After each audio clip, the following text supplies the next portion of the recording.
안녕하세요. 오늘도 시청해주셔서 감사드리고요. 바로 사연 읽어보겠습니다. 오늘의 사연은 인생의 마지막에서 시어머니와 며느리가 내려야만 했던 독한 결단. 꿀같지도 않은 시댁 남자들의 첫사랑 타령에 소송으로 대응한 사연입니다. 아직은 선이 이기는 세상. 그 끝은 인과응보네요. 이제 그만 와. 너도 이제 꼴도 보기 싫다. 다 끝난 인연에 무슨 미련이 남아서 자꾸 찾아오는 거냐? 돈 필요하냐? 얼마면 되는데? 어머니, 저한테 왜 이러세요? 저한텐 이제 어머니 한 분뿐이에요. 이러지 마세요, 제발. 벌써 단풍나무 잎이 곱게 물드는 것을 보니 가을이 왔나 봅니다. 청량한 가을 하늘에 옆에 실개천을 따라 흐르는 물소리 따라서 텃밭으로 나가봅니다. 저의 나이 올해 47세. 홀가분한 돌싱으로 돌아온 지 6년차가 되어가네요. 그리운 시어머니가 떠나신 지도 벌써 4년이 흘렀고 쌍둥이 아들들도 벌써 군입대랬죠. 오늘 두 아들이 휴가를 받아 이곳으로 내려온다고 합니다.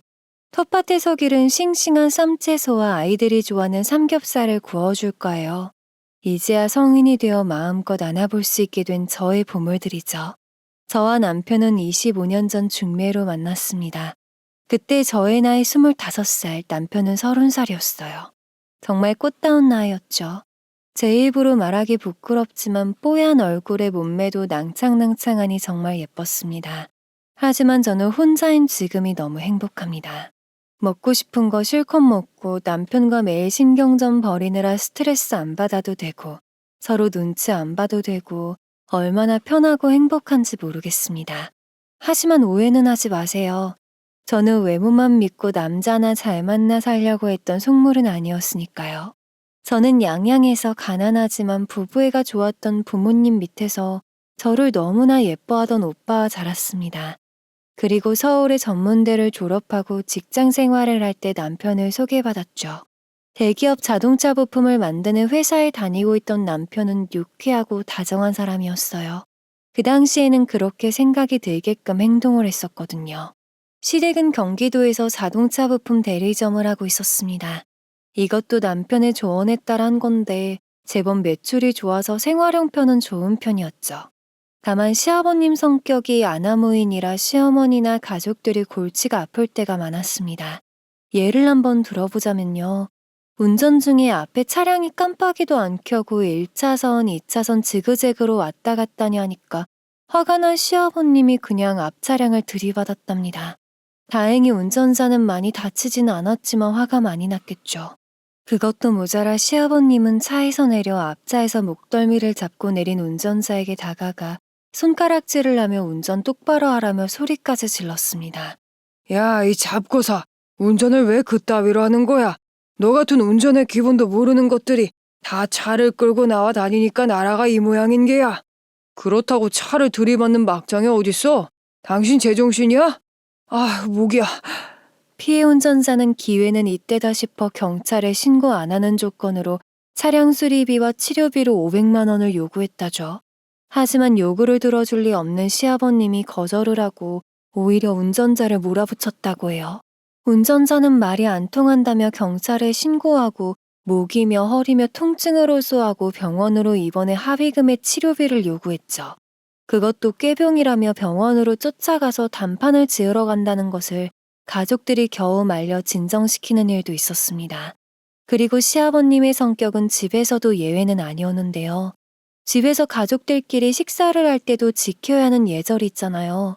한날은 다 같이 식사를 하는데 매운탕을 끓인 냄비에 시아버님이 숟가락을 연신 넣었다 뺐다 하니까 시어머니가 국자로 그릇에 떠서 드시라고 한 말씀 하셨단 말이죠. 그러자 시아버님이 순간 숟가락을 냅다 집어던지시며 화를 버럭 내시더라고요. 뭐야? 내가 내 집에서 밥도 편하게 못 먹어. 이 여편 내가 남편을 무시하고 말이야. 요즘 오냐오냐 했더니 아주 간이 배 밖으로 나왔지?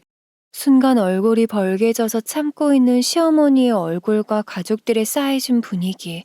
이렇듯 시아버님은 평소에는 잘도 참으시다가 가끔 욱하는 성질을 못 참고 한 방씩 터뜨리는 바람에 시어머니와 가족들의 스트레스가 이만저만이 아니었습니다. 가게에서도 마찬가지로 손님들과의 충돌이 이어졌어요. 가끔 가격을 흥정하려는 손님들이 상시계로 많이 깎아달라고 하는 경우도 많은데요. 당신이 뭔데 마음대로 가격을 깎아요? 당신 같은 손님한테는 안 팔 거니까 당장 나가요. 지금 손님한테 이렇게 해도 되는 거야? 왜 소리를 지르고 내쫓는 거냐고. 내가 대리점 본사에 전화해서 가만히 안 둘 줄 알아. 그럴 때면 시어머니가 불이 나게 나와서 시아버님을 뜯어말리며 손님에게 연신 죄송하다는 사과를 하셨습니다. 그런데 그것마저 못마땅한 시아버님은 시어머니에게 더욱 화를 냈죠. 당신은 대체 누구 편이야? 저 뱁새 같은 것 하고 눈 맞았냐? 왜 저 자식 편을 들어? 이 정도 되니 시아버님의 성격이 어떤지 대충 눈치채셨죠. 하지만 이 아나무인 성격도 유독 예쁜 여자들 앞에서는 자상한 매너남으로 바뀌곤 했는데요. 나중에 보니 그런 점은 시아버님과 남편이 꼭 닮은 것 같았습니다. 여자는 나이 들면서도 몸매 관리를 해야 한다는 남자들의 이기적인 DNA가 강한 부자지간이었죠. 하지만 이런 점도 제가 쌍둥이를 낳고 나서는 많이 자중하게 되었습니다. 시아버님도 양심은 있으셨는지 차마 금쪽 같은 손자 앞에서는 그런 모습을 보이면 안 된다고 생각을 하셨었나 봐요. 아무튼 시아버님의 아나무인 성격 덕에 지금까지 손해본 것을 따져보면 아마 몇천만 원은 손해배상비로 날렸을 거라고 하더군요. 그래도 우리 쌍둥이들 덕분에 네 시아버지가 성질이 많이 죽었잖니. 아주 이것들이 해물단지다. 에구 이쁜 것들. 그래서 시어머니는 집안의 보배라고 저와 쌍둥이를 더욱 예뻐하셨어요. 그나마 시아버님의 성격이 잠잠해진 것은 다행스러운 일이었죠. 반대로 시어머니의 성격은 정도 많고 시아버님의 이런 성격을 대부분 참아내고 살아온 의지 어머니상이셨죠. 지금에 와서 생각하면 왜 참고 사셨나 하는 생각이 들 정도로요. 그리고 시아버님이나 남편은 유독 여자들이 결혼 후 몸매가 흐트러지는 것을 질색을 했는데요. 이런 사실도 저는 쌍둥이를 낳고 나서야 남편의 이상한 집착에 대해 알게 되었습니다. 그리고 이때부터 10년이 넘는 저의 다이어트 스트레스가 시작이 되었네요. 그리고 남편과의 결혼 생활을 다시 생각하게 만든 문제의 시발점이 된 것이었죠. 아니죠. 애초에 남편의 마음이 진심이 아니었을지도 모릅니다. 남편은 애초에 남자들의 원초적이고 이기적인 본능이 강한 남자였는데 잘도 숨기고 있었는지도 모르죠. 그래도 쌍둥이들이 커가면서 저도 열심히 운동도 하면서 다이어트를 하니 날씬한 몸매를 유지한 적도 있었어요. 그러니 남편도 그 시기에는 그렇게 심각한 스트레스를 주진 않았거든요. 뭐 아가씨 때만큼은 아니지만 당신이 제일 예쁘네. 5kg만 더 빼자. 그러면 우리 모임에서 당신이 제일 예쁜 와이프가 되는 거야. 애가 뺄 데가 어딨다고 너는 맨날 살 빼라고 구박하니. 아가, 지금이 딱 좋다. 내 눈엔 네가 제일 이쁘더라. 그래도 제가 제일 예쁘다고 해주시는 시어머니가 있어서 남편의 타박을 한 귀로 흘려보내면서 살 수가 있었습니다. 결혼해서 살아보니 부부가 사랑으로 사는 기간은 길어야 1년뿐이더라고요. 뭐 요즘은 더욱 짧아졌다고 하지만요. 콩깍지가 벗겨지고 단점이나 본성이 보이기 시작하면 가정 환경에 따라서 더 살게 되거나 이혼하거나 아님 둘 중 누가 바람을 피우거나 해서 갈라지는 경우가 허다하죠. 남편은 원래도 지인들이나 친구들 사이에서 제가 제일 예쁘다는 소리를 듣는 것을 좋아했어요. 그때는 남편의 그런 점이 그저 팔불출이라 그런 줄 알았었는데 남편은 뭐든 자신의 아내가 남들 아내보다 예쁘고 날씬해야 만족감이 높았던 사람이었습니다. 그런데 쌍둥이를 낳고 몸매가 예전으로 돌아가지 않자 그것이 못마땅했던 겁니다. 쌍둥이들이 어렸을 때는 육아에 정신이 없어서 잘 느끼지 못했어요. 그런데 아이들이 초등학교에 입학하고 중학교에 들어가면서부터 남편의 타박이 부쩍 심해졌습니다. 그 당시 저의 나이 40을 코앞에 둔 때였어요. 남편의 간섭과 타박이 가장 심했던 시기였고 저의 인생의 전환점이 된 시기였습니다. 오늘 운동 얼마나 했어? 그렇게 해서 살 빠지겠어? 오늘 저녁은 굶어라. 아니, 그렇다고 밥을 굶으라고 하는 거야? 이제는 자기가 하도 그러니까 그게 더 스트레스야. 그래서 잘 빠지지도 않아. 다 당신 건강을 생각해서 하는 소리야. 100만 원 줄게 뭐라도 해봐. 남편은 모두가 저의 건강이 걱정되어서 다이어트를 하라고 하는 거랍니다. 저도 처음에는 그 말을 진심으로 믿었어요. 하지만 해가 바뀔수록 남편의 다이어트를 하라는 잔소리가 그게 아닌 것 같았습니다.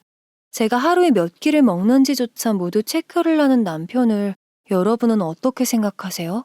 정상이라고 생각하시나요? 하물며 지인들과의 모임에서도 남편의 감시는 계속되었습니다. 지인들과 부부 동반으로 저녁 모임을 하고 있을 때 제가 밥을 한 숟가락 뜨려고 하니 남편이 밥그릇을 뺏어버리는 겁니다. 순간 열이 확 날 대로 나서 소리를 빽하니 질렀습니다. 왜 그래 진짜. 밥 먹을 땐 걔도 안 건드린다고 하더라. 내가 걔만도 못해? 지인들도 왜 밥까지 못 먹게 하냐면서 제 편을 들어주었고 남편은 제 건강을 생각해서 그런 거라고 변명을 했습니다. 그날 지인들 모임에서조차 밥그릇까지 뺏어버리는 남편 때문에 좋았던 분위기가 싸해지고 말았죠. 남편의 이런 도가 지나친 간섭은 여기서 그치지 않았어요. 제 옷장까지 뒤져서 입지도 않는 옷들을 싹 다 버려버린 겁니다. 저의 의견을 물어보지 않고 말이죠.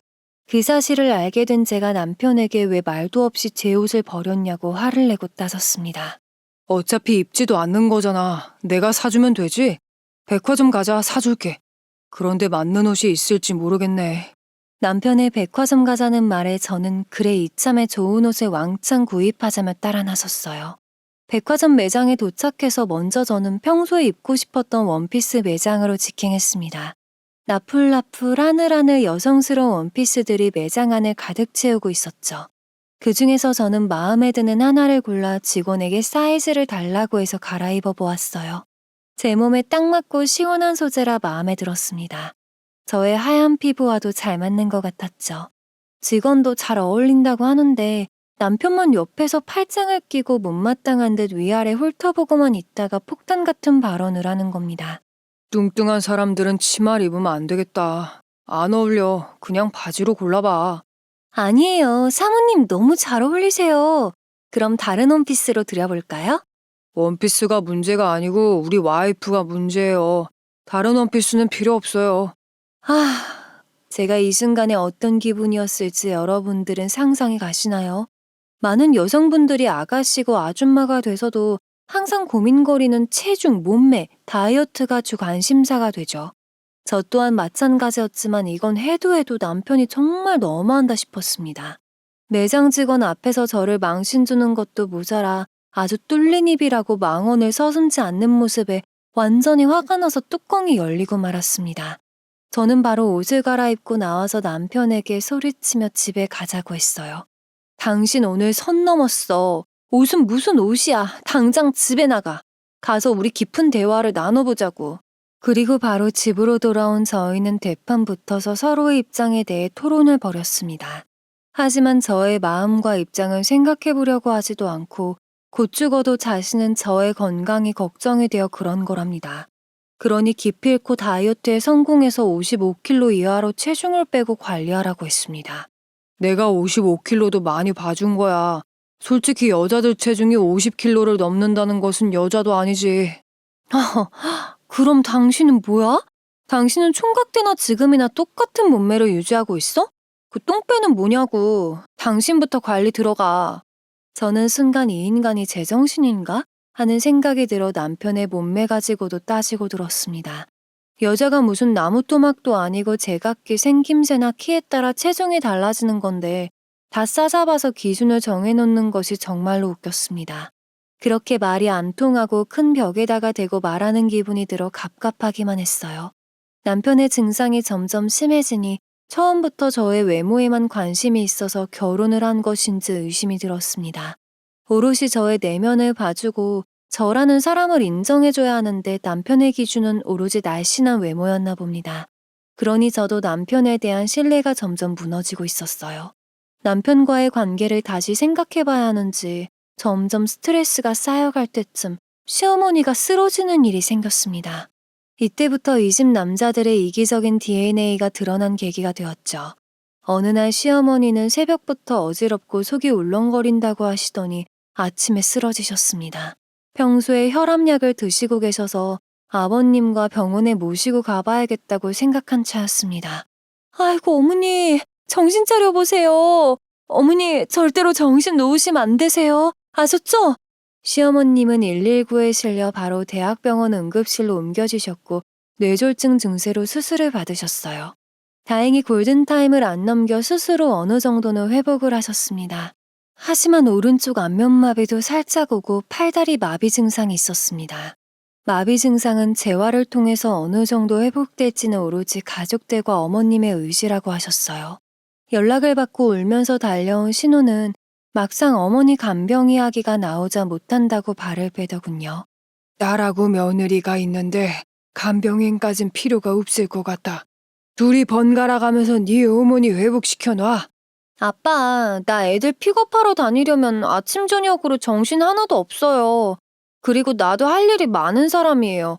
간병인 구해서 올케랑 번갈아 가면서 하면 되잖아. 올케는 집에서 살림만 하니까 가능하지? 시아버님의 말씀에 신우이는 온갖 핑계를 대면서 못한다고 거절을 했습니다. 신우이도 성격이 시아버님을 닮아 욱하는 기질이 강했습니다. 그래서 백화점에 가면 갑질려, 도로에서는 기묘사, 평상시에는 내로남불로 통하는 여자였어요. 그래도 저에게는 함부로 못했던 것이 시어머니가 저를 워낙에 예뻐하시니 무시하지 못했던 거죠. 시어머니의 간병을 단번에 거절하는 신우이가 얄미웠지만 애초에 이기적인 신우가 못 믿어 어머니의 간병을 한다고 해도 맡기고 싶지 않았습니다. 아버님, 간병인을 구해주시면 제가 애들 학교 보내고 오전에 와서 어머니 케어할게요. 애들 때문에 저녁에는 힘들 것 같아요. 애들은 걱정하지 마. 내가 일찍 들어와서 애들 학원에서 픽업하고 챙길 수 있어. 남편의 말에 저는 깜짝 놀라고 말았습니다. 평소에 남편은 애들한테 다정한 아빠는 아니었거든요. 저한테 다이어트를 강요하듯 애들한테도 매일 잔소리만 하기 바빴습니다. 남편은 오로지 공부, 또 공부해서 인서울대학에 가야 한다고 초등학교 때부터 잔소리를 했어요. 그러니 아이들도 아빠라지만 고민거리를 털어놓고 기댈 수 있는 다정한 아빠가 아니었습니다. 그런데 그런 남편이 지금 자신이 아이들을 챙긴다고 하는데 제가 얼마나 놀라웠겠어요. 하지만 그 순간에는 어머니가 쓰러지셔서 제가 간병을 한다니까 양심이 있어서 그런 줄로만 알았습니다. 음흉한 꿍꿍이가 있는 줄도 모르고요. 아무튼 그때부터 저는 어머니를 간병하고 남편이 아이들을 케어하기 시작했어요. 그 당시에는 시아버님이 하시던 자동차 부품 대리점을 남편이 이어받고 있는 중이었습니다. 시아버님 연세가 많으셔서 더 이상 계속 일하시기가 힘드셨으니까요. 그리고 대리점 매출이 좋아 다른 사람에게 넘기기에는 너무나 아까웠거든요. 제가 어머니를 간병하기 위해 매일 병원에 오자 어머니는 눈물을 글썽글썽이면서 뭉구적거리는 발음으로 미안하다고 하셨습니다. 어미야, 괜히 나 때문에 네가 고생이 많다. 미안해. 어머니도 참, 제가 어머니한테 받은 것이 많잖아요. 쌍둥이들도 어머니 아니었으면 저 혼자 못 키웠죠.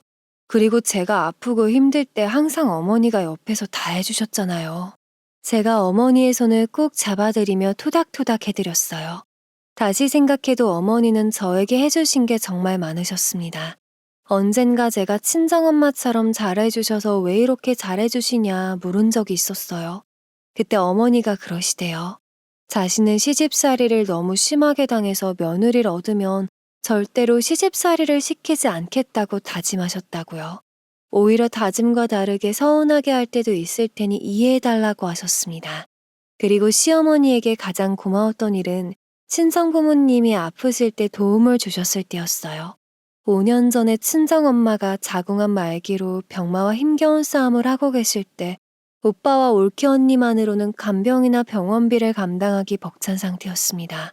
병원비며 엄마 간병비며 몇 년 동안의 투병 생활에 들어간 돈이 무려 수천만 원이었죠. 그 중에서 시어머님이 모아두신 비상금 3천만 원을 저에게 슬며시 건네주셨습니다. 제가 남편에게 친정의 어려움을 말했을 때 솔직히 남편은 적극적으로 도움을 준다는 말을 하진 않았어요. 그것이 못내 서러웠고 몹시 서운했었습니다. 그런데 그런 사정을 눈치채신 시어머니가 자신의 비상금을 주셨을 때는 정말이지 가슴이 벅차서 엄청 눈물을 흘렸었어요. 그리고 쌍둥이를 봐주신 덕분에 친정엄마의 간병도 올케와 돌아가며 해드릴 수가 있었죠. 친정엄마 아프셨을 때도 어머니가 많이 도와주셨잖아요. 어머니 아니었으면 저는 친정엄마에게 아무것도 못해드리고 보내드렸다는 죄책감과 서운함에 평생을 후회하고 살았을 거예요. 그때 생각만 하면 지금도 눈물이 나요. 그러니 어머니 간병은 제 손으로 해드리고 싶어요. 이제 저에게 엄마는 어머니 한 분뿐이시잖아요. 내가 너에게 뭘 해준 게 있다 그러니. 날 엄마처럼 생각하고 따라주는 네가 나는 언제나 예뻤어. 미안하고 고맙다. 그리고 친정엄마가 암투병으로 세상을 떠나시자 아버지도 몇 년 못 가 엄마를 따라가셨어요. 가진 것이 많지 않았던 부모님은 저희를 낳고 키우시면서도 서로를 위해주고 사시던 마음만은 항상 부자였던 분들이셨어요. 워낙 부부애가 좋으셨던 부모님이어서 그런지 엄마가 먼저 떠나시자 아버지는 허전함과 공허함, 그리움에 견디지 못하셨던 건가 봐요. 친정부모님이 돌아가시고 부모님이 사시던 고향 양양의 집과 땅을 정리하게 되었는데요. 오빠와 올케 언니는 친정부모님 생전에 동네에 소문이 날 정도로 정말 효자 효부였습니다. 그래서 저는 남아있는 재산을 모두 오빠의 명의로 하라고 했어요. 하지만 오빠와 올케 언니는 안 될 말이라며 손사래를 치더군요. 아가씨 무슨 말이에요. 아가씨가 얼마나 애썼는지 제가 다 아는데요. 그러지 말고 우리 공동 명의로 하고 나중에 이곳을 리모델링해서 가끔 쉬었다 가는 곳으로 해요. 올케 언니와 오빠의 뜻으로 친정에 노후된 집과 땅은 공동 명의로 남게 되었답니다. 아무튼 부모님의 애틋한 부부애를 보고 자란 저는 남편과도 평생을 아껴주며 살아가는 것이 평소의 바람이었어요. 하지만 살아보니 남편은 그럴 만한 사람이 아니었던 거죠. 그렇다고 이제 와서 남편을 바꾸겠어요? 아니면 남편을 개조를 시키겠어요? 그저 지금은 남편이 내 편이길 바라는 마음, 오로지 나만 바라보고 아껴주는 마음을 바랬을 뿐이었죠. 하지만 남편은 내 편이 아니었고 시어머니가 제 진짜 편이 되었습니다. 그런 어머니의 간병을 제가 하는 것은 당연한 일이라는 생각이 들었어요. 제가 매일 병원으로 출근을 하다시피 하고 어머니의 간병을 하는 사이에 남편은 시아버님의 자동차 부품 대리점을 완전히 인수하고 넘겨받았습니다. 저는 이제 대리점에도 완전히 남편에게 넘겼겠다. 여유가 많아진 시아버님이 병원에 계신 어머님을 매일같이 찾아올 줄 알았어요. 하지만 시아버님은 바깥으로만 돌아다니셨습니다. 하루는 제가 아버님에게 병원에 오실 수 있냐고 물어본 날이었어요. 내 나이가 벌써 80이 다 되어간다. 여태 자식들 취송하고 대리점에 묶여서 내 인생 활기차게 살아본 적이 없었어. 이제는 나 하고 싶은 것 하면서 살란다. 아버님 열심히 살아오신 거 제가 다 알죠. 그러니까 어머니도 얼른 일어나셔서 두 분이 함께 여행도 다니시고 하면 더욱 좋으시잖아요. 하지만 제 말에 시아버님은 충격적이고 서운한 말을 하셨습니다. 어머니는 아무리 봐도 다시 일어나시기는 힘들어 보인다며 자신이라도 열심히 즐기며 살기를 어머니도 바랄 거라고 하셨어요. 보통 나이가 드셔도 어머니가 아프시면 아버님들이 젊어서 고생만 시켰다고 미안해 하시던데 시아버님은 전혀 아니었던 거죠. 저희 친정엄마가 암투병 하실 때에도 아버진 정말 하루도 눈물이 마를 날이 없었고 지극정성으로 엄마를 보살피셨습니다. 정말 대조적인 친정아버지와 시아버님의 모습이었어요. 그렇다고 제가 시아버님에게 뭐라고 하긴 그렇고 남편에게 슬며시 말을 흘렸을 뿐인데 남편도 시아버님 편을 들더군요. 냉정하게 말해서 내가 봐도 엄마의 상태가 호전되긴 힘들 것 같아. 그러니까 아버지라도 그냥 여생 즐기면서 사셨으면 좋겠어. 아버지마저 쓰러져봐. 뒷감당을 어떻게 하려고 해. 그냥 아버지 하고 싶은 대로 잔소리하지 말고 내버려둬. 참 가재는 개편이고 그 아버지의 아들이라더니 남편은 시아버님 하고 싶은 대로 하시게 놔두라며 한 소리 하더군요. 그리고 정말로 시아버님은 어머님을 보러 병원에 들르시기는커녕 매일 말끔하게 차려입고 어딘가를 바쁘게 다니셨습니다. 그뿐만 아니라 제게 고생한다며 한 달에 300만 원씩 어머니 간병비라며 주시길래 깜짝 놀라기도 했었어요. 순간 저는 그 돈을 거절하려다가 멈칫하며 다시 챙겨 넣었는데요. 시아버님이 이상하다는 느낌을 떨쳐버릴 수가 없었던 저는 일단 주시는 금전은 챙기고 시아버님의 행적을 지켜보기로 했죠. 그리고 수상했던 것은 시아버님뿐만이 아니었습니다. 그 당시 남편은 어머님의 간병을 하러 다니느라고 바쁜 저 대신에 일찍 들어와 아이들을 챙겨주고 있었는데요. 어느 날부터인가는 집에 들어오면 남편은 컴퓨터 앞에 앉아있는 날들이 많아졌습니다. 그래서 지나가는 말로 제가 물어본 적이 있었어요. 당신 요즘 뭐 하느라 컴퓨터 앞에 부쩍 앉아있는 시간이 많아? 뭐 하긴 장부 정리하지. 애들 때문에 일찍 들어오니까 대리점에서 못한 일 집에 와서 하고 있잖아. 이런 것까지 당신한테 일일이 설명해야 해? 남편은 짜증난다는 듯이 저에게 톡 쏘아붙이는 겁니다. 아니 솔직히 제가 어머니를 엄마처럼 생각하고 모시는 거와는 별개로 시아버님이나 남편이나 다 자신의 배우자고 엄마인데 왜 다들 어머니의 존재를 무시하는 것일까요? 게다가 신호위까지 가뭄에 콩나듯 잠깐씩 병원에 들르는 뽐새가 아주 마음에 안 들던 차였습니다. 어머니를 대하는 시댁 식구들과 남편의 태도까지 모두 마음에 안 들었죠. 이때가 어머님이 쓰러지시고 6개월이 지났을 시점이었어요.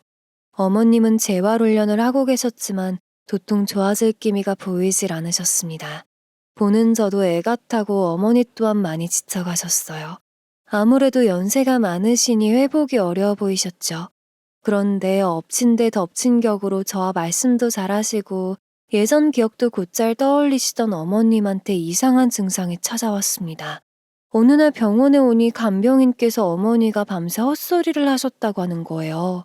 밤에는 글쎄 아버님이 잠깐 들르셨는데 시아버님으로 착각을 하시지 뭐예요. 그래서 아버님도 깜짝 놀라셨다니까요. 그리고 저번엔 소변도 실수하신 적 있으셨어요. 제가 얼마나 난감하던지요. 아무래도 검사를 받아봐야겠죠? 어젯밤에 아버님이 오셨었다고요? 어머님이 아버님을 못 알아봤는데도 아무 말씀이 없으셨어요? 제가 놀래서 물으니 간병인은 아버님이 인상을 쓰시며 이제는 정신도 갈 때까지 간 모양이라며 혀를 차시고는 그냥 돌아가셨다고 합니다. 그 말을 들으니 점점 시아버님의 행동과 어머님을 대하시는 태도가 해도 해도 너무하다는 생각이 들었습니다. 어머님은 결혼 생활 내내 시아버님의 욱하는 성격은 물론이고 대부분 모든 불합리한 점들을 참아오셨어요. 시아버님에게 맞서게 되면 자식들한테도 안 좋은 영향을 끼칠 거란 생각이 들었고 자신 하나만 참으면 가정이 평화롭다고 하셨죠. 하지만 이런 어머니의 깊은 배려와 희생 때문에 오히려 시아버님과 자식들의 버릇이 나빠진 것 같아 보였습니다. 어머니의 배려와 희생을 당연한 것처럼 생각하고 역이용하려는 이기적인 가족들이었죠. 저는 어머님이 이러한 대접을 받는 것을 참을 수가 없었고 화가 났습니다. 그리고 어머님의 증상도 심각해 보여 먼저 담당 의사에게 어머님의 증상을 설명하고 검사를 진행시켰습니다. 그날 저녁에 퇴근한 남편에게 어머니의 증상과 시아버님의 태도에 대해 상황을 설명하고 의논을 했습니다. 하지만 자식인 남편의 입에서는 실망스러운 대답뿐이었어요. 엄마 진짜 왜 그러시냐. 돌아가시려면 곱게 가셔야지. 이제는 치매까지 걸리신 거야, 뭐야. 당신 지금 어머니한테 그게 할 소리야? 아직 결과가 안 나왔으니까 치매라고 하지 마. 그리고 누구는 치매가 걸리고 싶어서 걸려? 아버님도 정말 너무하신다. 젊은 시절부터 고생만 하신 분인데 아파서 누워있으니까 무관심하시고 당신도 별반 다를 바 없고. 내가 뭘. 병원에서도 더 이상 치료도 불가능하다고 했는데 아버지나 나나 뭘 어떻게 하라는 거야. 당신도 엄마 간병하기 싫으면 간병인에게 맡기고 손땜 되잖아. 남편과 의논하려고 했다가 되려 짜증만 내고 화를 내는 바람에 부부싸움만 대판했습니다. 그리고 다음날 아침 일찍 아이들을 학교에 보내고 1층에 시아버님을 뵈러 내려갔어요. 시아버님은 벌써 외출을 하실 모양인지 말끔하게 차려입으시고 머리도 올백으로 빗어넘긴 상태이셨어요. 제가 어머니의 증상을 말씀드리자 시아버님은 저보고 알아서 하라며 자신은 오늘 모임 약속이 있어 나가봐야 한다고 하시는 겁니다. 시아버님의 태도에 기분이 몹시 상한 저는 시아버님의 뒷조사를 하기로 마음을 먹었습니다. 설마 시아버님이 아픈 어머님을 병원에 방치한 채 배신하는 행위를 하고 다니시는 것은 아닌지 의심스러웠거든요. 그리고 저의 입막음용이었는지 그날 오후에 제 계좌에 300만 원이 입금되었다는 알림이 울렸습니다. 보낸 사람은 시아버님이셨어요. 이러니 저의 의심은 더욱 증폭이 되었습니다. 그런 것도 모르고 어머니는 얼굴도 안 비치는 시아버님을 원망하기는커녕 계속 미안하다는 말씀만 하셨어요. 에고, 내가 얼른 곱게 가야 다들 편할 텐데. 이렇게 못나게 누워만 있어서 다들 고생이고. 특히 네가 제일 고생이 많다. 어머니는 다른 생각 마시고 잘 드시고 재활치료 잘 받으셔서 얼른 집에 가실 생각만 하세요. 아셨죠? 아니야. 나 집에 가긴 그런 것 같아. 솔직히 말해봐. 어제 검사한 거 치매 검사 아니냐? 나 치매 걸렸대? 아직까지 눈치가 빠르신 터라 어제 진행했던 검사가 무슨 검사인지 아마 눈치를 채신 듯 보이셨어요. 그런데도 자신의 걱정보다는 가족들에게 짐만 된다고 하시는 말씀에 저의 억장이 무너지는 것만 같았습니다. 몇십 년을 자신의 건강과 행복보다는 가족들을 위해서 모든 것을 내려놓고 희생하셨건만 그 희생의 대가가 이런 거라니 정말 불공평하단 생각이 들었죠. 그날 간병인에게 어머님을 부탁을 하고 미리 검색해둔 흥신소를 찾았습니다. 그리고 시아버님의 뒷조사를 의뢰를 했어요. 이때만 해도 남편의 헛짓은 생각지도 않고 있었어요. 오직 시아버님만 의심을 하고 있었으니까요. 그리고 병원으로 돌아오니 담당 의사 선생님이 어머님의 검사 결과가 나왔다고 하더군요. 저의 걱정대로 어머님은 치매 초기 증상이라고 하셨어요. 몸도 거의 반은 마비가 와서 삶에 대한 기대치를 버리신 분인데 이제는 치매 증상까지 왔다는 걸 알게 되면 어머님은 아마 온전한 정신으로 버티기 힘드실 것 같았습니다. 그래도 가족들도 모두 알아야 하는 내용이었기에 저는 시아버님부터 남편, 시누이에게까지 저녁에 할 말이 있다고 집으로 오시라고 했습니다. 그리고 혹시 몰라 핸드폰의 녹음 버튼을 살며시 누르고 모두 모인 자리에서 어머니의 증상에 대해서 말을 꺼냈습니다. 그런데 시댁 식구들의 반응은 모두가 똑같았어요. 네, 그럴 줄 알았다. 며칠 전에 나를 못 알아봤을 때 예상했었어. 치료 방법은 없다고 하더냐. 증상이 더 심해지면 요양병원으로 알아봐야겠다. 그때까지 애미가 고생 좀 해다오. 시아버님의 반응은 이게 끝이었어요.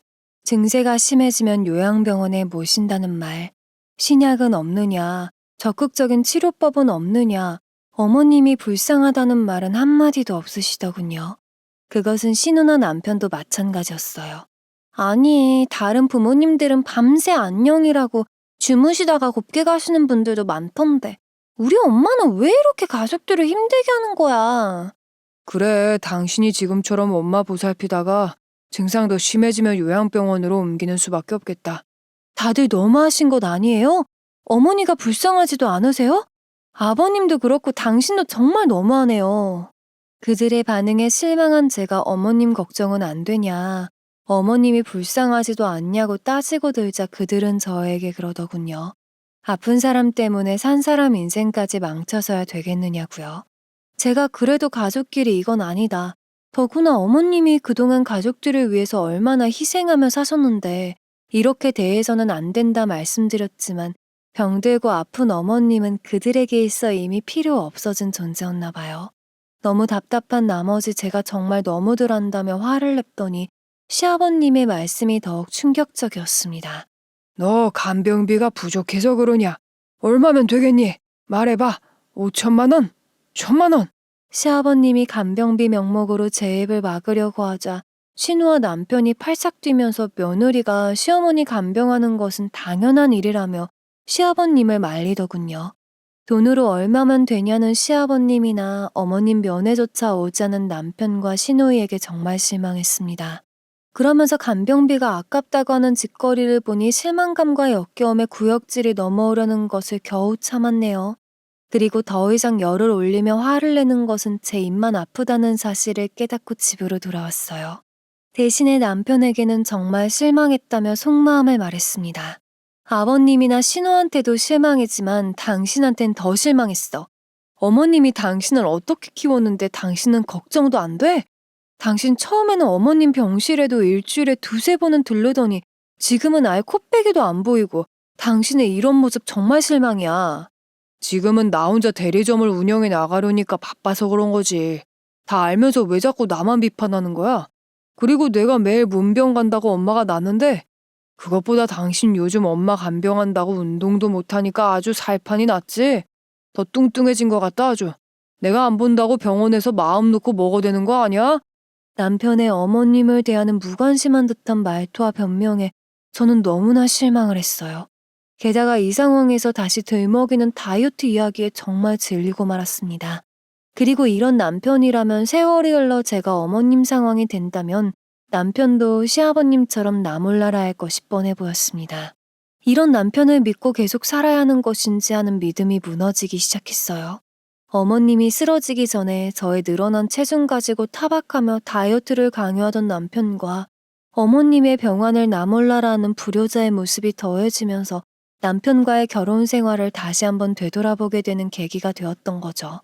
그리고 더 기가 막혔던 건 남편이 주말에 자신도 건강관리를 해야 한다며 테니스를 배우러 다닌다고 하더군요. 그리고 신이 나서 운동복이며 테니스 라켓이며 사들이는 것 같았습니다. 지금 어머니의 증상이 심각한데 오히려 자신의 건강만 챙기는 남편이 도저히 이해가 가지 않았어요. 제가 아이들만 집안에 남겨놓고 운동하러 나가면 어떡하냐고 물었더니 아이들이 한두 살 어린애도 아니고 무슨 걱정이냐고 그러더군요. 애들도 이제 다 컸어. 중학생이면 자기 할 일은 다 알아서 할 나이들이라고. 그리고 배고프면 주문만 하면 다 배달이 되는데 무슨 걱정이 그렇게 많아? 남편이 그렇게 쏘아붙이고 운동을 하러 밖으로 나가자 큰아들이 그러는 겁니다. 엄마, 아빠 집에 있어도 컴퓨터만 쳐다보고 우리한테 신경도 안 써요. 있으나 마나인데 그냥 두세요. 아들의 말에 의하면 남편은 일을 하는 것이 아니고 무슨 채팅을 하는 것처럼 보인다고 하더군요. 가끔씩은 통화도 하면서 웃는다는 소리까지 하는 것을 보니 아들의 말을 그냥 흘려들어서는 안 된다는 느낌을 받았습니다. 즉시 컴퓨터를 켜고 확인을 하려 했지만 비번이 걸려 있었어요. 순간 저의 의심만 더욱 깊어졌습니다. 남편이 저에게는 대리점 일이 바빠서 집에 와서 장부 정리를 한다고 했지만 모든 것이 거짓말일 수도 있겠다는 생각이 들었어요. 물론 그 의심의 싹은 시아버님에서 시작된 것이었죠. 하나밖에 없는 아픈 조강지처가 병원에 있는데 말끔하게 차려입고 매일 외출을 하는 시아버님이나 그런 시아버님 편을 드는 남편이나 모두가 의심스러운 상태였으니까요. 저는 다음날 흥신소를 다시 찾아가 남편의 뒷조사까지 함께 의뢰했습니다. 이번 기회에 이 집안 남자들의 원초적인 DNA를 샅샅이 파헤쳐보고자 했으니까요. 뭐 하나라도 걸려봐라 하는 심정도 솔직히 있었습니다. 그리고 저는 아무 일 없다는 듯이 병원에 계신 어머님을 간병하며 지냈어요. 다행히 담당 의사 선생님은 어머님의 치매를 완치는 아니더라도 늦추는 약은 있다고 하셨습니다. 이러한 사실들을 어머니에게 말을 안 하고 감출 수도 있었지만 저는 어머니에게 사실대로 이야기하려고 마음을 먹었어요. 자신의 상태에 대해 들으신 어머니가 슬픈 미소를 지으며 저에게 모진 부탁을 하시더군요. 어미야, 내가 만약에 증세가 심해져서 망령이 들고 똥오줌 못 가리게 되면 내가 잠들었을 때 베개로 조용히 죽여줄 수 있니? 너나 가족들에게 나의 험한 꼴을 보이면서 사느니 차라리 그게 나을 것 같아서 말이다. 어머니, 저에게 어떻게 그런 잔인한 말을 하세요? 정말 왜 자꾸 이러시냐고요. 이겨내세요. 악착같이 이겨내시고 일어나세요. 저에게는 이젠 어머니 한 분만 남았는데 정작 어머님은 약해질 대로 약해진 상태이셨어요. 삶의 의욕도 희망도 불씨도 모두 꺼진 상태이셨죠. 그런 어머님이 너무 불쌍하고 안쓰러워서 어머님을 붙잡고 툭하면 눈물을 흘리며 보냈습니다. 그렇게 2주 정도의 시간이 흐르고 흥신소에서 연락이 왔어요. 병원 근처로 찾아온 흥신소 직원은 여러 장의 사진들을 내밀면서 조사한 내용들을 말해주더군요. 어머님이 쓰러지고 시아버님은 친구분들 모임에서 옛날에 헤어진 첫사랑 소식을 듣게 됩니다. 그리고 대리점을 남편에게 넘기고 본격적으로 첫사랑을 수소문해서 찾게 되셨다고요. 처음에는 호기심에서 찾으셨을지 모르나 어찌 되었든 그분이 혼자가 되어 살고 있는 모습을 보고 시아버님이 다가가셨다고 하네요. 그리고 이어진 만남이 있었고요. 요즘은 아예 첫사랑 그분의 집에 들락거리면서 거의 부부처럼 지내고 있다고 합니다. 참 기가 막히고 코가 막히는 이야기였어요. 80의 나이에 아픈 조강지처를 버리고 첫사랑과 살림을 차린 시아버님을 제가 어떻게 이해해야만 할까요? 그런데 더욱 어이가 없었던 것은 며칠 전에 한 카페에서 시아버님이 남편에게 그분을 소개까지 시켜주었다고 합니다. 그런데도 남편은 저에게 한마디 말도 없었습니다. 자신의 어머니가 병원에 누워있는데 시아버님이 분명 바람을 저지르고 있는 상황에서 아들인 남편은 묵인하고 어머니를 배신한 거였어요. 남편분도 만만치 않습니다. 채팅녀를 만나는 것도 모자라서 주말마다 테니스장에 가서 회원들과 경기를 하긴 하는데 뒤풀이 장소에서 2차, 3차를 가더라고요. 그 테니스 모임의 여자 회원들이 보통 회원이 아닌데 3차를 한 번 갈 때마다 100만 원이랍니다. 뭐 운동 모임을 위장한 그런 거 있잖아요. 남편은 자신이 구린 짓을 하고 다니니까 시아버님의 바람짓도 눈 감아준 것이었나 봐요. 아주 시아버지고 남편이고 꼴의 남자라고 잠자리에 환장을 하지 않고서야 그 짓거리들을 하고 다닌다는 것을 어떻게 이해를 하겠습니까? 증거사진들과 내용들을 듣고 있자니 육지기와 10년 전에 먹은 밥물까지 올라오는 것 같아 간신히 눌러 참아야만 했습니다.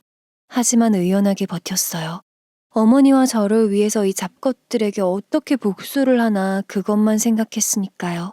병원으로 돌아와 홀쭉해진 어머니의 뺨을 바라보고 있자니 제 신세보다 어머니의 신세가 더욱 처량하고 불쌍해서 화가 치밀어 올랐습니다. 그리고 자꾸만 눈물이 차올라서 간신히 억누르고 아무렇지도 않은 척을 했죠. 그리고 몇 날 며칠을 혼자 끙끙거리며 고민을 했습니다. 집에 들어가면 쳐 죽이고 싶은 그 인간의 얼굴을 보고 있자니 화병이 나서 죽을 것만 같더군요. 그래도 아무렇지도 않은 척 이를 악물고 참았습니다. 그리고 유능하다는 변호사를 찾아가 상담을 했어요. 시아버지의 바람 상간녀 소송, 저의 이혼까지 흥신소에서 건넨 증거자료들과 시댁에서 나누던 대화가 녹음된 파일, 근래에 남편과 나누었던 대화들도 모두 녹음을 해둔 상태였습니다. 저는 이혼을 하기로 마음을 먹었지만 어머니가 문제였어요. 일단 어머님께서 이혼과 소송할 의사가 있냐는 것이 제일 큰 문제였어요. 어떻게 어머니께 말씀을 드릴까 정말 고민을 많이 했었네요. 평생을 시아버님과 자식들 뒷바라지만 하시며 사신 분인데 이 엄청난 배신을 감당하실 수 있으실지 걱정이 되었습니다.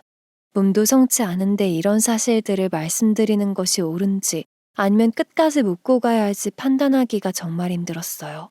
그래서 오랜만에 오빠를 찾아가 현재 상황에 대해 조언을 구했습니다. 역시나 예전이나 지금이나 오빠는 여전히 저의 편이었어요. 시간이 지날수록 치매 증상은 더욱 악화가 될 거야. 그 전에 차라리 모두 말씀드리고 결정할 수 있는 기회를 드리는 것이 맞는다고 본다. 그리고 그 잡것하고는 당장 이혼 절차 밟아. 어디서 할 짓이 없어서 그런 망나니 짓을 하고 다녀? 오빠는 남편하고는 당장 이혼하라며 자신이 도와주겠다고 했습니다. 합의 이혼이 안 되면 아마 아이들 양육권까지 있어 오랜 기간을 마음고생하면서 보내게 될지도 모른다고 했죠. 그리고 시어머님에게도 시아버지의 바람 사실을 알리고 병환이 깊어지기 전에 스스로 판단하시고 결정하실 수 있는 기회를 드리라고 조언을 하더군요. 하지만 어머니가 이혼을 원하실 경우 이혼 이후에는? 그 이후에는 어머니를 보살펴줄 가족이 없잖아. 난 그게 제일 걱정이야. 내가 남편과 이혼하고 어머니를 계속 모신다는 것도 이상하고. 제가 시어머니를 걱정하자 오빠는 마음 가는 대로 하라고 하더군요. 오빠도 친정부모님 병환 중에 시어머님이 해주셨던 도움들을 기억하고 있었던지라 마음이 아프다고 하면서요. 사람은 마음이 가는 대로 해야 할 때가 있다면서 그러지 않으면 나중에 후회한다고 했어요. 그 말에 저는 다른 것 다 생각 안 하고 오로지 어머니와 저만 생각하기로 했습니다. 그리고 생각을 정리한 뒤 병원으로 돌아와 어머니와 마주했어요. 홀쭉해진 뺨과 앙상한 두 손. 어머니는 무슨 말을 하려고 하는지 궁금해하며 저의 얼굴만 빤히 쳐다보고 계셨어요. 그 두 눈을 보고 있자니 뜨거운 것이 울컥하니 올라와 간신히 눌러 참고 입을 열었습니다. 어머니, 요즘에는 황혼 이혼도 많이 하고 그러잖아요. 만약에 어머니도 아버님이랑 이혼하시게 되면 어떨 것 같으세요? 저의 질문에 어머니가 눈을 깜빡깜빡 하시더니 대충 눈치를 채신 것 같아 보였어요. 요즘 네 시아버지가 딴짓하고 다니는 거냐? 대충 눈치는 채고 있었어. 그 사람이랑 살을 맞대고 산 지가 벌써 50여 년이다. 결혼해서 지금까지 나한테 잔정 하나 없던 사람이었지. 괜찮으니까 말해다오. 어머니의 담담한 말에 저는 오히려 목매어오는 것을 꾹 참고 그동안의 사연들을 모두 말씀을 드렸어요. 듣는 내내 어머님도 짐작을 하고 있었을지 모르지만 막상 들으시니 많이 허무하고 실망하고 화가 많이 나신 모양이에요. 그리고 내친 김에 남편의 외도까지도 말씀드리고 저 또한 이혼을 생각하고 있다고 했습니다. 어머니는 오히려 시아버지의 배신보다 남편의 배신이 더 놀라웠나 봅니다. 자신의 아들이 어쩌다가 그 지경까지 갔는지 모르겠다며 가슴을 치며 한탄을 하시는 모습에 저 또한 답답하긴 마찬가지였습니다. 애미야, 내가 대신 사과하마. 미안하다. 다 내가 잘못 키워서 그런 거야. 차라리 나를 원망하거라. 그리고 내 아들 용서하고 그냥 살란 말은 하지 않으마. 너 하고 싶은 대로 해. 그리고 이혼하려거든 아이들도 재산도 다 가져가라. 어머니는 자신의 아들이지만 그 더러운 흉까지 감싸 안고 살라는 말씀은 못하겠다 하셨습니다. 그리고 제 마음 가는 대로 하라고 하셨어요. 이왕 이혼할 거면 아이들 양육권도 재산도 다 뺏으라고 하시면서요. 그리고 캐비닛에 어머니의 가방을 꺼내오라고 하시더니 가방에서 증권들을 주섬주섬 꺼내셔서는 저에게 보여주시는 겁니다. 하나는 어머니의 보험증권이었고 하나는 시아버님의 보험증권이었어요. 의아해하며 묻는 듯한 저의 눈빛에 어머니는 수익자를 모두 저의 이름으로 바꿔놓으라고 하셨습니다. 제가 놀라서 그럴 필요가 없다고 하자 어머님은 자신이 죽으면 그 누구에게도 자신의 사망보험금이 넘어가는 것을 원하지 않는다고 하셨어요. 그리고 시아버님의 보험증권은 아버님이 젊은 시절부터 하도 욱하는 성격으로 사고를 치고 다니시니 아버님 몰래 들어놓은 보험이라고 하셨습니다. 언젠가는 큰 사고를 칠 것 같아서 말 그대로 보험용으로 들어놓은 거라고 하셨죠. 난 이 돈이 네 시아버지든 내 자식들에게도 남겨주고 싶지 않다. 내가 아파 보니까 이제 알겠어. 남편도 자식들도 내가 건강할 때만 품속에 남편이고 자식이지 다 필요가 없지 않니? 지금 봐봐라. 누가 내 옆에 남았는지. 그러니 내일 당장 바꿔놓도록 해. 그리고 어머니는 가방 안에서 또 하나의 통장과 카드를 꺼내면서 건네주셨습니다. 그 통장 안에는 어머님이 그동안 모아놓으신 5천만 원이 들어있었습니다. 제가 놀래서 쳐다보자 이 돈으로 시아버님과 이혼소송을 진행시키고 그 상간녀 소송과 재산 분할까지 진행해 해달라고 하셨어요. 독하게 어머니의 재산 분할 몫을 받아내겠다고 하셨죠. 그리고 남는 돈은 치료비로 쓰면 될 거라고 하셨습니다. 자신이 이렇게 아파서 누워있는 동안에 벌인 배신 행위는 도저히 용서할 수가 없다고 하셨죠. 참고 살아온 시집살이와 시아버님의 아나무인 성격까지 당장 내일 죽는 한이 있어도 다 받아내고 죽는다고 이를 악무셨습니다. 저는 어머니의 뜻을 이해하고 다음날 변호사를 병원으로 모셔와 어머니와 상담을 진행시켰습니다. 그리고 보험회사와 통화해서 수익자 변경 신청도 진행시켰죠. 그리고 어머니는 한 가지 일을 더 진행하셨는데요. 바로 어머니가 사망 시 모든 유산은 저에게 남긴다는 내용이셨어요. 이 사실은 나중에 어머니의 편지를 통해 알 수가 있었습니다. 성취하는 손으로 삐뚤삐뚤 꾹꾹 눌러 적은 편지째 어머니 흔적이 묻어 있었죠.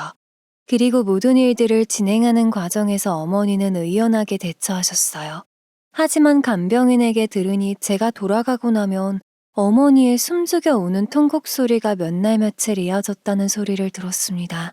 얼마나 마음이 미어졌던지 인생살이가 왜 이리 힘든지 정말 답답하기만 했었네요. 그 와중에도 저는 남편 모르게 통장이고 오시며 정리를 하고 있었습니다. 며칠 후 어머님이 할 말이 있다고 시댁 식구들을 모두 병원으로 불러들였습니다. 그날 아이들은 학교 수업이 끝난 후에 오빠에게 연락해서 오빠네 집으로 데리고 가라고 부탁을 했습니다. 그리고 어머님이 시아버님에게 통보했죠. 합의 이혼을 진행하자고요. 하지만 별도로 상간녀에게는 위자료 청구를 하겠다고 하셨습니다. 물론 시아버지는 펄펄 뛰셨고 시누이는 이게 대체 무슨 소리냐며 눈이 휘둥그레졌습니다. 아마 모든 사실을 이날 처음 알았었나 보더라고요. 아니, 당신이 어떻게 알게 된 거야? 애미냐, 이 고이한 것 내가 꼬박꼬박 간병비도 보내주었는데 네가 나를 배신을 해. 그래, 바람 피웠다. 왜?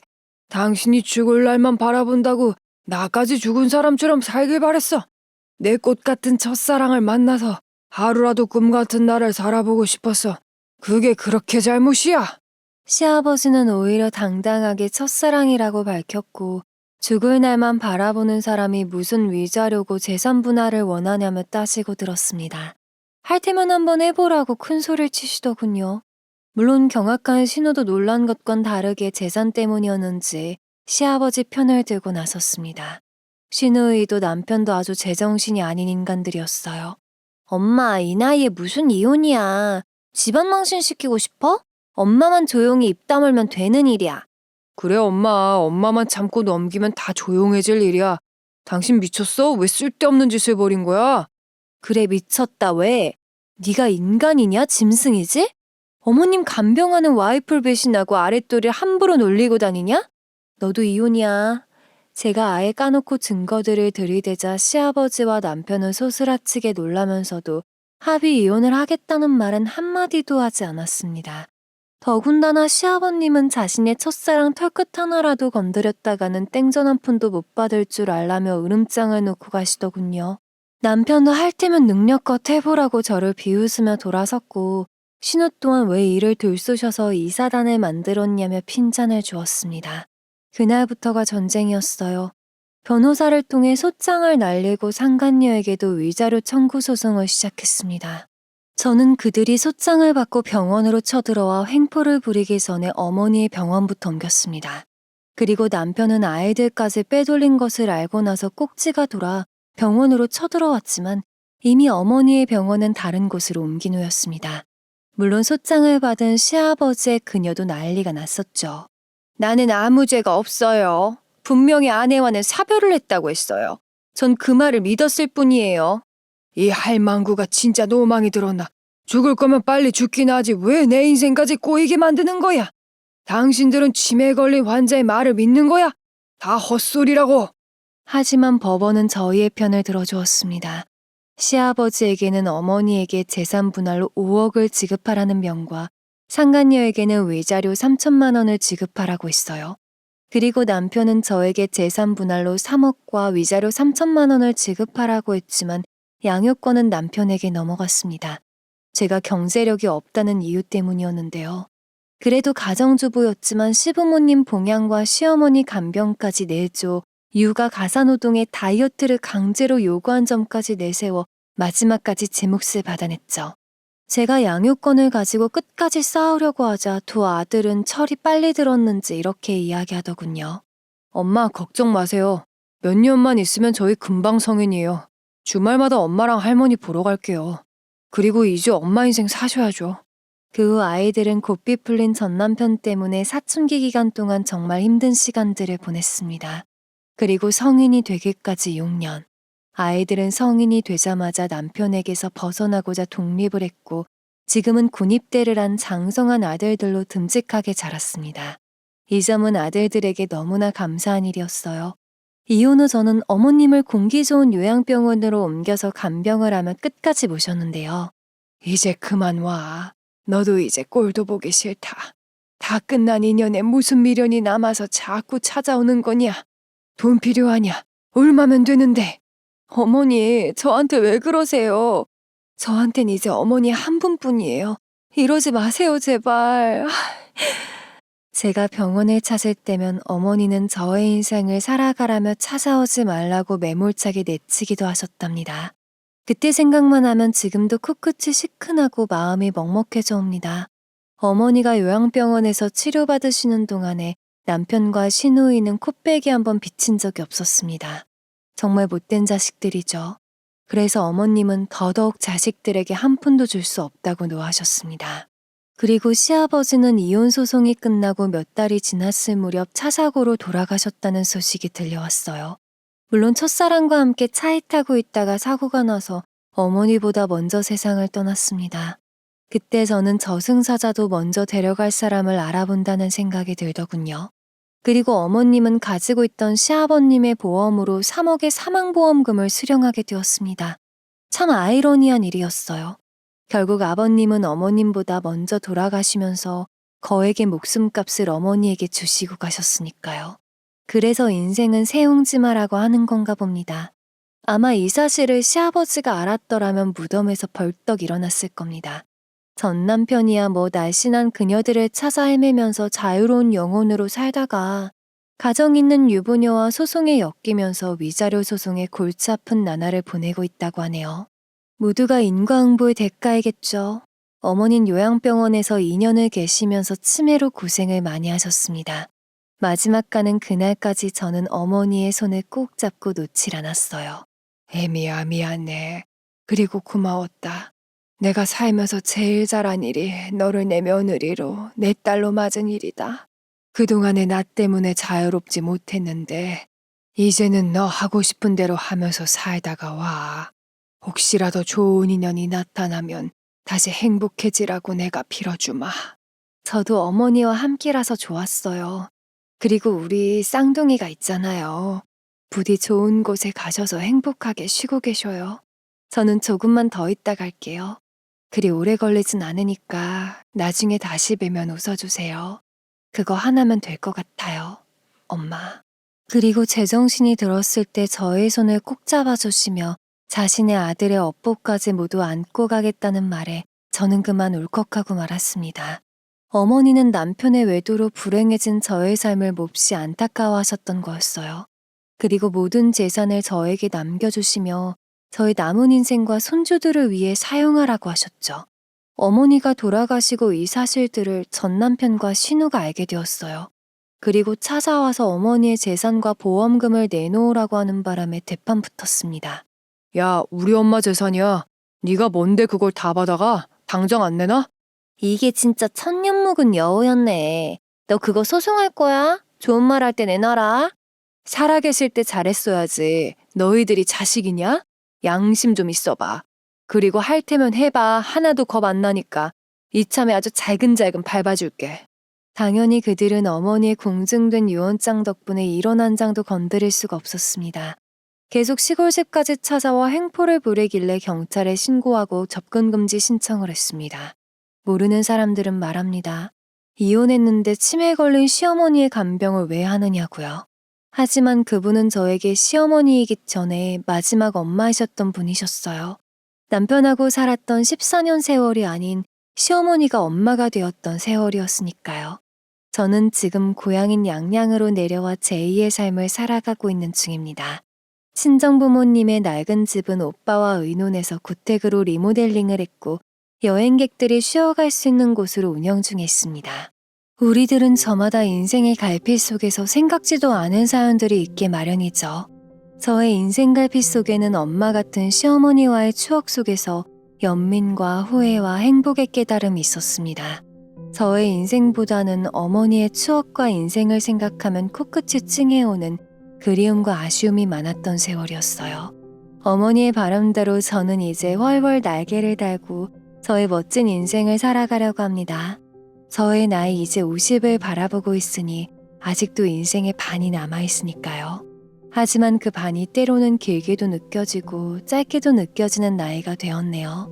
곧 만날 시어머님의 인자한 미소도 눈앞에 아른거리고요. 가을이 오면 문득 그런 날이 곧 올 거라는 환한 슬픈 미소를 띄우곤 합니다.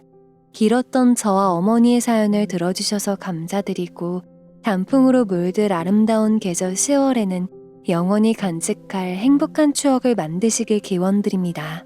구독과 좋아요, 알림 설정 부탁드립니다.